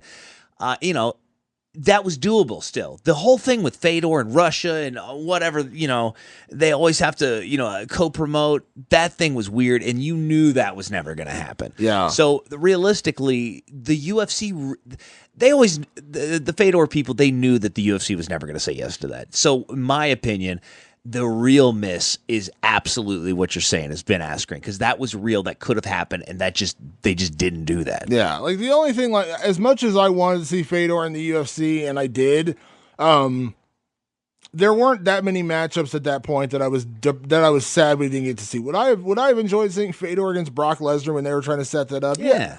But the problem is fuck, I'll watch him fight next week. Are you kidding me? But I know what Fedor's making in Bellator, and it's not cheap. Oh yeah, I'm sure. Not cheap. Fedor, for as great as he is, and he is the greatest heavyweight of all time, for now. Really? For now. I think Stipe's got a chance to knock him off that block, but that's a whole other story. All right. For as great as he was, Fedor has never been a draw. Fedor has never been a guy that people are just going to sit down on a Saturday night and say, I got to watch this guy fight. Now, it's not to say he's not a certain kind of draw, that hardcore kind of, mythical figure kind of thing, like Fedor's fighting, I got to watch Fedor. But Fedor was never a big draw. I mean, look what Affliction, when he headlined Affliction cards, they still tanked. You know what I mean? It wasn't like people were like, flocking to wherever Conor McGregor goes right now, people are going to watch. Fedor was never that guy. Ben Askren's not that guy either. I'm not saying Ben Askren is, but you can pay Ben Askren, a tenth probably, maybe not that much, but like an eighth of what you're paying Fedor, what Fedor was asking for, what his team wanted. You're not going to have to co-promote. You're not going to deal with all that madness of his management team and M1 Global and all that crap. And you get potentially one of the best welterweights in the world. Now, is he going to be the most marketable guy in the world starting out? Maybe not. But winning, it doesn't matter. When he goes out there and wins and beats guys, and then you get to find out how good this guy is, because that's what we'll never know about Ben Askren. How good was he? I think he was a top 7 or 8 welterweight in the world when he left Bellator, easy. You know what I mean? And I wanted to see. We saw one whole fight's worth of hype between him and Dana. Yeah, I want to see. That was a beautiful thing. It would have been cool if that was him and an opponent. You know what I mean? I want to see. I would love to see how he would do against like Stephen Wonderboy Thompson, a great striker with good takedown defense. You know what I mean? Could his wrestling out beat a guy like that? How would he match up his teammate? I'm not saying I'm trying to make a teammate versus Tyron Woodley. That's what I'm saying. Tyron Woodley. He trains with Tyron Woodley. He teaches him in Rufus Sport in Wisconsin. Well, that's where it gets iffy, But that would be a real interesting matchup, right? Well, it would be a great matchup, but I mean, I think that's why he has he's got to retire. At that time, Ben Askren against Johnny Hendricks. That would have been a great matchup. You know what I mean? Hendricks is an NCAA champion. Ben's a former Olympian, 2-time NCAA champion. Both of them wrestlers. So you're saying you never see this, even with him retiring and taking this management position, do you think Dana never comes around? He's 33. I think it's done. It sucks because I want to see those matchups, and that's selfishly me liking Ben Askren as a fighter and as a person, believing that he could be a top 5 guy and potentially a champion. I'm not taking that away from him. I'm just saying that, I can't predict the future. You know what I mean? I can't say he's like, he would be guaranteed to be champion. I can't say that. But it doesn't mean I don't want to see it. I wanted to see Ben Askren in those matchups, and now we'll never know. And I don't fault Ben. I applaud Ben, actually. I say, good for you. You went where the money was right. You went for an organization that wanted you. And now they're setting him up for life, potentially, with an executive role within the company to where he doesn't have to get punched in the head for a living. It's beautiful for him. This is all. I'm standing ovation for Ben Askren. Good job, buddy. I don't fault him for doing what he's doing whatsoever. Now, you mentioned Johnny Hendricks. Do you know anything about this fight? He got a fight? Yeah, Borrachino is the guy he's fighting at UFC 217. He's a killer, too, at middleweight, man. His last fight was... are you talking about Johnny, or are you talking about this guy? I can't remember the guy's last fight. Knock somebody's fucking head off or something like that? He's a nasty knockout guy. This is not a fun matchup for Johnny Hendricks. I mean, at this point, he's a gatekeeper. I mean, depending on division, right? I mean, he's contender for the championship. He got knocked out by Tim Boach, and Tim Boach is kind of like fucking I forgot about that. Holy shit! Yeah. Like, that's what surprises me. Wow. Totally forgot about that. Yeah. That was and that's after he missed weight. Don't forget that. Yes. I feel like this is the podcast where I'm like, I forgot about everything this podcast. But like this, that's a great point, man. Tim Bosch made him look like, for sure, he doesn't belong in a division, because perhaps he doesn't. But that's where this whole California thing with the different weight divisions comes to play. It's never going to happen. Well, it's not going to happen in the UFC for a while, if it does ever. But, this is where I think one of the best cases for that. You could argue that you can argue that with the guys who are, with those weight thing, but at the same time, Johnny Hendricks made 170 very healthily. He was a champion at 170. and he just stopped making 170. Kelvin Gastelum, continues to say he's a natural welterweight, but he just struggles to find the right formula to get down to 170. I do think there are real problems with weight cutting in the sport, but at the same time, I don't know necessarily adding more weight classes is really the answer, because that's one of the problems in boxing. Like, it was so funny when I was looking up stuff for Mayweather McGregor, like, I had to remember the weight classes in boxing. They're like, oh yeah, he was a super junior welterweight champion. He was a super light. Who the fuck did a 10-year-old come up with those names? Yeah, give me some more adjectives. Super light fly chin with welterweight champion. So weird, man. I don't want that for MMA. Is what I'm saying. Aram, that's another reason. Write it down. Yeah, that's another reason why I can't keep up with boxing. It's like, oh yeah, they're fighting for the super junior welterweight light championship. Yeah, and every belt looks like it was stolen from a third world dictator. I heard that on the radio. That is absolutely 100% truth. That is a ridiculous looking thing you have there. Not just talking about that money belt. Boxing belts in general. I love how people loved it, like, after the fact. Yeah, that Conor and Floyd fight, that was for the money. No shit, jackass. Guess what? It's called the money fight. It was fucking called the money fight. Yeah. Well, that's for the cash. Yeah. Do it all for the Benjamins. Standing by, Gil Melendez with Damon Martin right here on Fight Society Podcast. Gil, what's going on, man? How's everything? Everything's great, man. How about you? I'm good, man. I'm good. I just appreciate you taking time, as always, to chat. Obviously, I know the fight is just around the corner, which is why I wanted to make sure and get a chance to talk to you. So how is camp, man? I'm assuming you're getting pretty excited. The date is right around the corner. Yes, camp as well. It's always tough on the body. It's always tough on the mind, but it's something you just got to get through. It's another day in the office, but things are going well. I'm according to plan. My weight as well. I feel like I'm putting things together, and I believe by fight night I'll be peaking out perfectly. I love it. You've mentioned going down to featherweight before, so this isn't like a new concept. But what was the final decision? Was it just a fresh start? Was it something your body was telling you that you could cut down to 145? What was ultimately the decision to move down to featherweight? Yeah, a little bit of both. Definitely a fresh start. I've had a rough road at 55s. I fought the best there, and I've lost to some of them, but I've done well. I just feel like guys are becoming better at cutting weight, and there's a science to it now. And cutting 20 pounds isn't as bad if you can diet well. And that's what I'm really doing. I'm getting into my diet. I'm maximizing that, and I want to be the longer, bigger fighter at 45s and have that length advantage. And I feel like I used to have that at 55s, but like I said, as the sport evolves, you've seen a reach like mine, a 73-inch, where it used to be pretty long at 55s, and now you have a ton of 76-inch reaches there, and it's just, it's evolving the sport. So, I'm looking to go to 45s and get a fresh start, and I used to be there. Now that I'm dieting, I feel good there, and I feel like, yes, this is where I should be. Yeah, I mean, you look at some of the legends of the sport. I remember Jens Palmer was a lightweight champion in the UFC, and now when you look at him, standing next to you or standing next to guys like Khabib, I mean, he would look like he's he's half their size, and he was a lightweight champion 10, 12 years ago.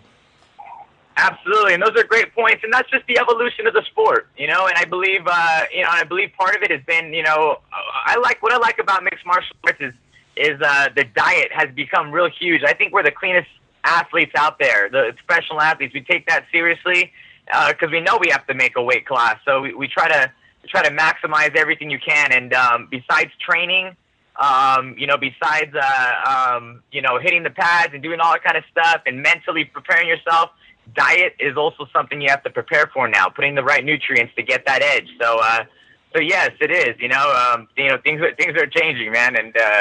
And I don't blame a lot of people for dropping weight classes or anything like that. Yeah, we're in a different age now. I mean, I remember talking to Kenny Florian when he dropped from 55 down to 45, and he talked about how it almost killed him. I mean, it was just a really drastic cut. But I think now where we're at, I mean, look at a guy like Conor McGregor, who you would look at and say, this guy can't make 145, but he was the champion at 145. He just found a way to do it. And I know people always say, oh, he looks so drawn out, things like that, but he went in there and performed. And every other time I've ever talked to him, he always said, yeah, I made it. Like, I have a science to it. It's just discipline and doing it right, and you can make it. Yes, I agree. And I used to make 45 in my younger years, and I would use the plastic suit and run, and still that's still a thing. But I would I'd be like, oh man, I have to be within 10 pounds for within 2 weeks, and now there's a science to it. You can hover bigger, and you got to make weight once, not like a wrestling season where you have to make it every weekend or anything, And so yes, that you're nailing it right on, Damon. How is it for you, Gil? Because, early in your career, you were such an active fighter and such an active champion. Over the last couple of years, you've had to deal with, so much time off between, doing the Ultimate Fighter, and then obviously you had the year off, after the Pettis fight, and then you had several months, and you had the Alvarez to Barbosa fights. Now Barbosa going into this fight. Has it been tough with the time off, or have you actually used that to your advantage? Yeah, at times it's tough, and but also, I've been in this journey for a long time.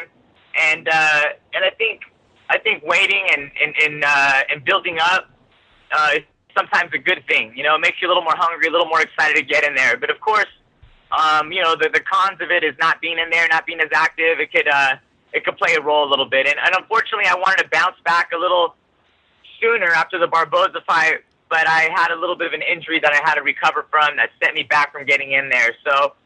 Yeah, I could say it's an issue, but it's part of the journey. I've been doing this for over 15 years, 17 years. So, I feel like I've just been fighting for the last 20 years of my life. So it doesn't seem as I can't look at it as being super inactive. Like, hey man, that's just what I do, and I train every day, even when I'm not fighting. It's just nonstop training for the last 20 years of my life, knowing I'm going to jump back in there one day, and knowing that I can't fall behind. But yes, I feel like it's going to be an advantage for me going into this fight. Yeah. Let me ask you this, Gil, because you're a guy who not only fights, but you also are an analyst. You do a fantastic job on ESPN, calling the fights, breaking down the fights. So you have a little more unique perspective of the question I'm about to ask. But going into this fight, you're going to answer a million questions, and people are saying, well, you're off 3 losses in a row. How do you come back from that? Is this a must win? That kind of thing. But one of the things that bugs me the most about our sport, and I love our sport, but it's like that history. People don't look at the fights and remember what happened in those fights. The battle with Edson Barbosa was an epic battle. Eddie Alvarez was a fight that I scored you winning, and that's, again, not a slight on Eddie Alvarez, and a fight with Anthony Pettis that you were winning early, and he caught you with a guillotine choke. I mean, is it frustrating at all when you look at the 3 guys in a row that you technically have quote-unquote losses to, but people kind of forget how great those fights were? Yeah, I believe that. I do, and I'm glad you brought that up, and I'm glad you recognize it as a professional in this sport, and being a journalist, you can recognize that.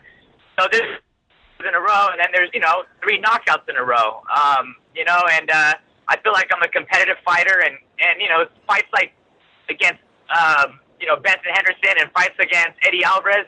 In my heart, I know it says a loss on my record, but I don't walk around and feel like those are losses. So really, the masses might look at it a certain way, but for me, it helps me stay settled in a certain way. I don't feel like a defeated fighter. I don't feel like I'm hanging on too long, getting knocked out after knocked out, and just getting clowned left and right.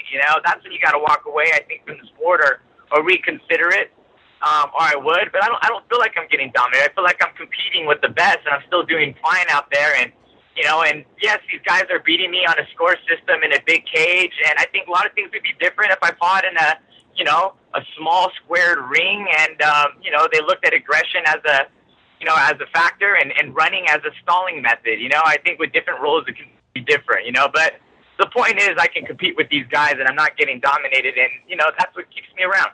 Yeah. Well, see, to that point, what I would say is, coming into this fight, people might say, is this must win all 3 straight losses? I look at it differently, and I think you're a guy who could jump right into the deep end of the featherweight division, and that's exactly what you're doing with Jeremy Stephens, a top 10 guy who has fought everybody, and he's a great measuring stick, so to speak, as far as getting into this division and jumping right in the deep end, because I don't look at this as a must win for you, Gil. I look at this as a guy who we should be looking at in a year from now as a potential title contender again. I mean, is that kind of the way you're looking at things?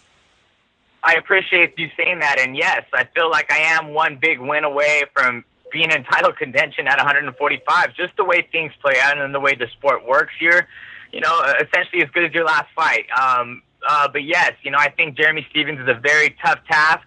He's a bulldozer in this weight class, a tough guy. We're pretty much similar. I'd like to take over as take his role over in that weight class, to be the guy who takes the center of the octagon that you try to run from, and this will be a great measuring stick to see where I'm at and how my body reacts to the weight cut and how I do with this division and with the speed. And I think it's the perfect test for me. And I look forward to the challenge. But yes, a win here, a very dominant win here can really move me up in status in that weight class. Yeah. When you look at Jeremy Stephens, I mean, everybody knows he has that devastating knockout power. There's no doubt about that. He had it at lightweight. He still has it at featherweight. But is there any sense of looking at Jeremy Stephens as a bit of a one-trick pony? In the terms of, he wants to land that big punch or that big kick. We saw him do that against some guys in the past. But do you feel like that's an advantage for you? Or do you feel that way about Jeremy Stephens? And he's always looking for that knockout, but maybe, if he doesn't get that knockout, he starts to kind of lack a little bit in being able to beat you in other ways.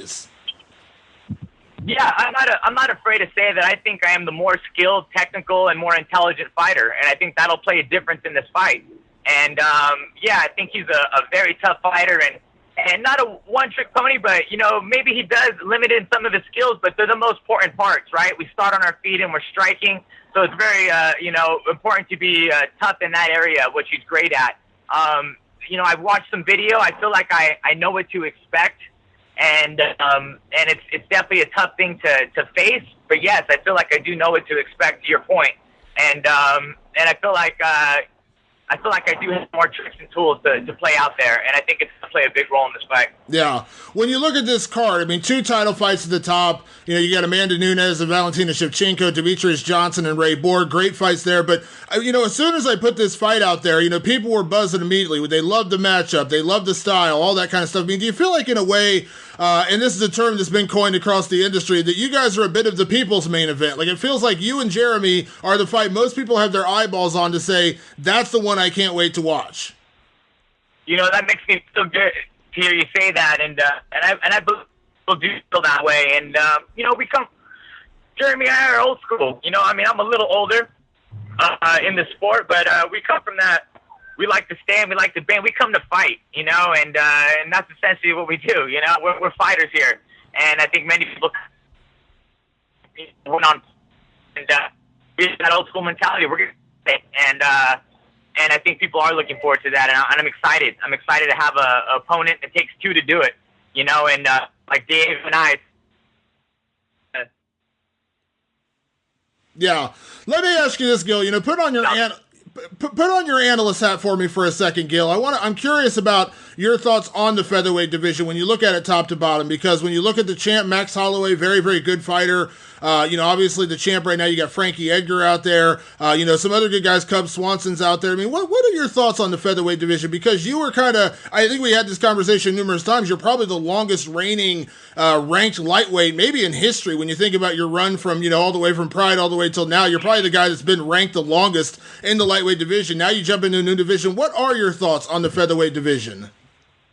It's an exciting division right now. I think it's very exciting. There's some new blood out there. You mentioned Cub Swanson. I feel like he's, had life there, just coming back with some wins in a row. You got Frankie Edgar, who could be one of the greatest of all times in there. You got Max Holloway, who's just been impressive. Ricardo Lamas.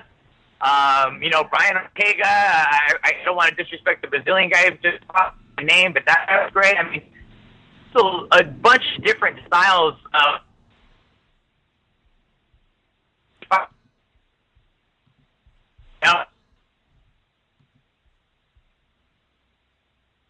differently. So, yes, you want to be the best in the title, but it's just exciting seeing all these different styles you can match up with. So I'm impressed with the weight class, and I look forward to locking it up with a few of these guys. Yeah. Now, how is it for you, Gil, balancing all the different roles you play in your life? Because, beyond being, a mixed martial artist that everyone knows you at publicly, you also have the analyst gig, which, as I said, you do a great job at. You're a dad, you're a husband. You also have your gym, El Nino Training Center, which has been up and running for several years now. I mean, is it tough to balance all that now, or have you kind of found a way to kind of find the perfect, the perfect timing for it all? Like, did you have to kind of set things aside to get ready for this camp, or how did you manage all that?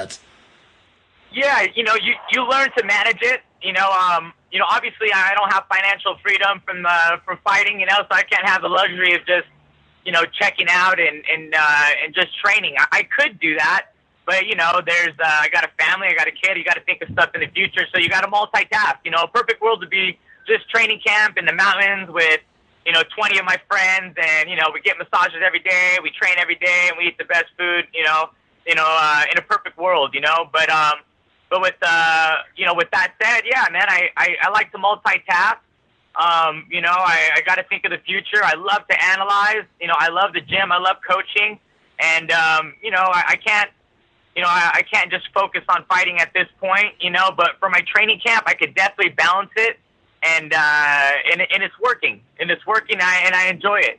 I'm at a point in my career where it's, of course I love it. Of course I'm passionate, but it's also a job, you know, and it's kind of something I do. So I've kind of got into this, this routine that I'm used to, and I know how to zone out and prepare for, and I've gotten better at it over the years. So yeah, you know, it's not the easiest thing to do, but it has to be done, and I manage zoning it out. I moved out of my house. I got an apartment for a month out here, even in the city of San Francisco, but just to disengage from the family a little bit more. That was a new thing I did this time, to just, get a little bit more mean and just get a little bit more alone in thought to just really focus on this fight.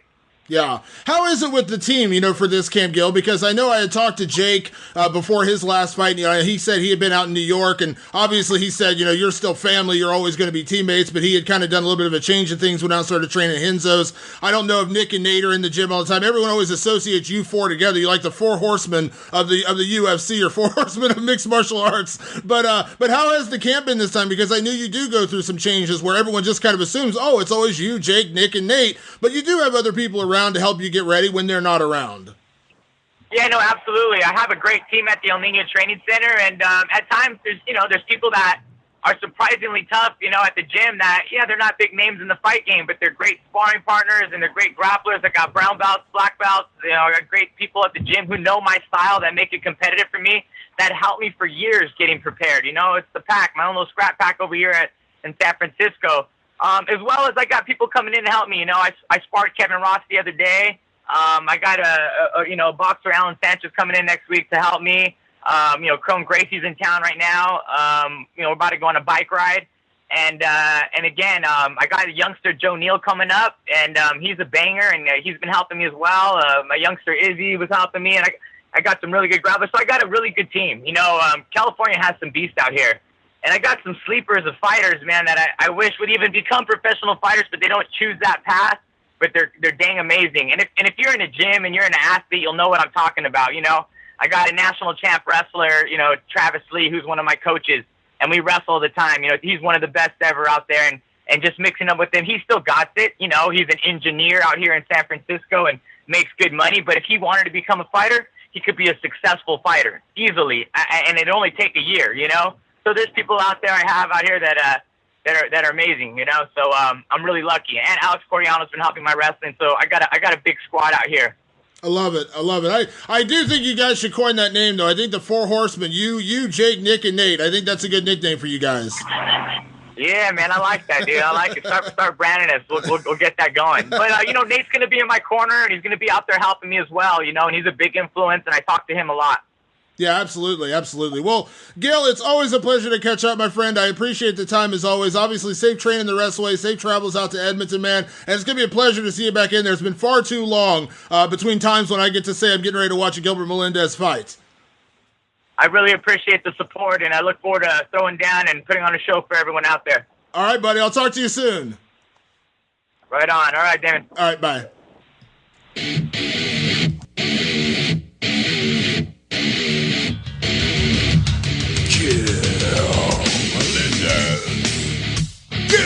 He played this song and went for Rob Van Dam to walk out. Yeah, Rob Van Dam. So, have you ever... I mean, you're a guy that hears rumors, right? You're around some people. I do. Have you heard this yet? Adidas could replace Reebok in the octagon? I have not heard that. Okay, I'm just making it up because I don't know if you've heard this or not, but I mean, this is kind of off the beaten path, but Adidas just made beer-proof and vomit-proof sneakers, which Oktoberfest, watch your mouth. What? But the real story is I went to support our Columbus Blue Jackets not long ago, and I went to the store in the mall. You know which mall I'm talking about. They have the Blue Jacket store. They do. So they're like everything, all the jerseys, like everything's half off. And I'm like, what's the deal with that? I'm like, they're not selling the team, are they? They're like, no, everything in the world in here is half off. I'm like, interesting. Like, yeah, before the big Adidas deal with the NHL next year. So apparently the new jerseys are all badass, like Adidas jerseys. Oh, you know what? I've seen this. And I I'm have like, seen this. why would you not want the badass Adidas? You want the stupid Reebok jersey? Yeah, that's Nope. right. I forgot about that. Who wants that? Not me. I saw the jerseys. They came out a few months ago because I saw some pictures of I it. snubbed a half-price jersey to wait to pay more money for the other one. Because I was like, nope, Adidas is way cooler. I don't want to be a year off. I want to be current. So my next question, doesn't Adidas own Reebok? They do, and it's a weird thing with that. Like, it's almost like they're like, why wouldn't Adidas, just do because Adidas has fight stuff. Like they sponsored Luke Rockhold and Robbie Lawler and a couple other guys. I don't understand it necessarily. They are separate companies, but they're all under the same ownership. Yeah, it's a weird thing. It's a very weird thing. But I did just get an email today where they have new fight kits coming out for UFC. They showed off some of the new fight kits from Reebok. So they look good? I mean, they look or like the same. They look better. Better. They look better. Yeah. So I don't know. We'll see. So no hope for that. I mean, like how I gotta be honest. Like, what is because if you go back in the podcast, like back to even like when Coleman and Matt were on the podcast, I was one of the few that I was like in favor of it before I knew about all of this, underhanded stuff that they were going to do to the fighters. But like as far as looking uniform, making it look a little more sleek, presentable as. But it's like here, I'll show you an image. After watching the Floyd and Conor fight. It's the same to me. I'm looking at a picture of Paige Van Zandt, and she's so cute. But it's the same look to me. I mean, there's, it's a little different. She's fighting Jessica Ai. Mm-hmm. Jessica Ai is going to fuck her up, unfortunately. Right? I mean, how does that not happen? I like Jessica's chances in that fight. I will say that. You like her chances, or you think like for sure she's going to win? You never know. Here's the thing: when you get a fight in a new weight division, Jessica's been fighting at 135 for a long time. Yes, she is a natural 125. I like yes, she is too. By the way, yes, she is. Was in my opinion the number one fighter at 125 pounds when she came into the UFC. But it's been several years. We don't know how the weight cut's going to go. Could be her body is adjusted to 135, and when she cuts down to 125, it just doesn't react the same as it once did. Paige is coming up. Paige, I know, did have to go through some pretty rough weight cuts at 115, even though no one really knew about it, but she did have to go through some pretty rough weight cuts. How old is Paige Van Zandt? 23, I think. Okay, she's still young. Yeah. But I mean, like, my God, 115?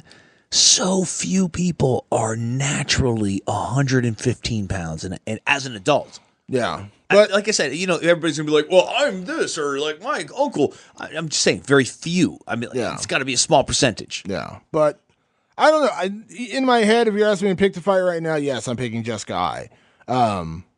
And I think this is a division built for Jessica Ai because she is a natural flyweight. So who else is going to be in this division? We got JoJo Calderwood, who I love, taking on Beck Rawlings in Australia. They're both moving up to 125. Okay. I think we will eventually see somebody like, and I'm not saying that like this is confirmed by any stretch of the imagination, but I think eventually we'll see somebody like a Jessica Andrade potentially at 125. She cut from 135 all the way down to 120, 115. Mm-hmm. She's taking on Claudia Gadelha here in a couple weeks, and obviously she fought Joanna Jędrzejczyk, but I think she would be another candidate that could potentially go to 125. I think we will see some more bantamweights. We already saw like Lauren Murphy, who's on the new season of The Ultimate Fighter, dropped down from 135 down to 125. Mm-hmm. We'll see more of that. So I'm excited about the 125 division. I mean, The Ultimate Fighter is off and running. The new episode debuted last week. And who's coaching that? Eddie Alvarez and Justin Gaethje. So so that's going to be awesome. Yeah, I can't wait for the end of that. Yeah, so that's going to be a hell of a good fight. So when does that all conclude? December 1st, I think, is the finale. Oh, shoot. Yeah, early December, I think is the finale. So, so before we wrap this up, though, we got fights this weekend. Demetrius Johnson going for 11th consecutive title defense against Ray Borg. Got Amanda Nunes taking on Valentina Shevchenko. And where does this air at? Edmonton, Alberta, Canada, and it's on pay-per-view. On pay-per-view? Yes. So who are you picking, DJ or Ray Borg? I mean, is it even a question? Yeah. DJ. I mean, you know, the guy he's the king of the division, period. I saw the odds on this fight the other day, and it was like, he's like a minus 1,100 favorite, which is ridiculous. I mean, when I say ridiculous, I don't mean like he shouldn't be. I'm saying like ridiculous, like good Lord. He's like, he's like, who are you going to get to fight this guy, you know? Yeah, he's 2 times as big a favorite as Floyd Mayweather was to beat Conor McGregor. Wow, that's crazy. Yeah, he's a huge favorite. I like Ray Borg. I really do. Ray is a good guy, and I think he will surprise a lot of people with his performance. He's a tenacious kid, good wrestling, has a great team behind him, Brandon Gibson and the guys down at Jackson's, but Demetrius is Demetrius. It's like somebody.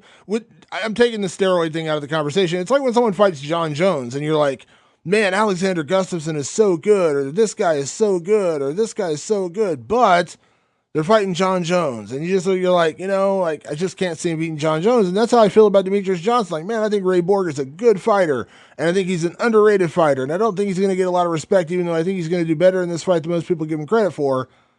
But he's fighting Demetrius Johnson. Now, who was the last person he beat, Ray Borg? He beat Jussier Formiga. Earlier this year, and it was the second win in a row, and he's won, I think, 4 out of his last 5. His only loss in that time, I think, was to Justin Scoggins, if I'm not mistaken. Yeah, you got it. I mean, DJ all the way. Yeah, it's just hard to pick against him, man. Totally, man. And I think that was part of the intriguing idea of DJ fighting TJ Dillashaw, because I think in that moment, and I think you'd agree with me, Lope, you wouldn't automatically pick DJ anymore. No, well, and I think that's where he's got to go. I mean, he's like, got to. But here's the question: is that division even exciting without him? Like, who becomes champion? Yeah. Well, John Dodson could go back. Well, here's the thing. TJ was willing to drop to flyweight to fight DJ, and I'm all about that, because here's the thing, and this is one of my biggest arguments when it comes to Demetrius Johnson. As much as I like the guy, and as much as I think the hype is real around him, he is as good as advertised. Yeah. What's holding him back is the fact that there's no natural rival to him. He had one guy, John Dodson, the first fight, John Dodson knocked him down a little bit, and maybe won a round or 2, I think, in their first fight. So a little bit of a scare factor in there. No, there was, but like the second fight summed up all that. Yeah, but Jon Jones, for as great as Jon Jones is, and he's innocent until proven guilty, and in my mind still the greatest fighter of all time, at least for now. And again, this might go away if he gets convicted, but he had Alexander Gustafsson to push him to the limit one time to where you said, man, this guy might have an equal. Yep. Daniel Cormier came along from heavyweight and came out and started beating people left and right, and you believed that Daniel Cormier was the guy who could beat Jon Jones. Now he didn't, and it only made Jon's stock rise that much higher, but you at least had it in your head there's a possibility. We don't have that with Demetrius. He doesn't have a natural rival. He doesn't have anyone in that division that you sit there and say, yeah, this guy's got a shot. That's why I think so many people wanted to see him against TJ Dillashaw, because you wouldn't immediately go, DJ's going to win. Demetrius is going to just, you know what I mean? Well, the whole thing with TJ Dillashaw could get interesting, because depending on how that fight goes coming up with Cody Garbrandt, would tell, because if Cody beats him decisively, what's TJ's next move? Well, Cody has also said he wants to go down to 125 and fight Demetrius. He wants to be the guy to stop Demetrius's reign. Cody wants to go down too. So, oh shit, could work out for everybody. Yeah, it's possible. Anything else on this card worth picking? Valentina Shevchenko and Amanda Nunes. That's the better title fight. That is for sure. Amanda Nunes, though. Valentina Shevchenko. You're going to go, wow. I'm going Valentina. I think we're going to have a new champion. Whoa. By decision. There you go, ladies and gentlemen. Fight Society Podcast. You can follow us both on Twitter and Instagram. You can check us out at Damon Martin, at Jeremy Loper, JeremyLoper. Damon Martin, pretty damn self-explanatory. Anything else you want to plug, man? Of course, you got a great website if you guys are into TV and movies. NerdcoreMovement.com, comic books, everything like The Walking Dead, Game of Thrones. Damon, if you like his MMA writing, you got to check out his website. Yes, please do. And follow us on Twitter At Jeremy Loper, at Damon Martin. And we'll be back next week. I'll be in Pittsburgh at the end of the week, but I'll still be here for the podcast at the beginning of the week as we gear up for Luke Rockhold and David Branch. We're going to have both of them on the podcast next week. So check out my radio show. I do 5 days a week. And my blog channel. Just go to Loper and Randy. That's Randy with an I. And for us, man, Fight Society. Hashtag it out, kids. Thanks, man. Later.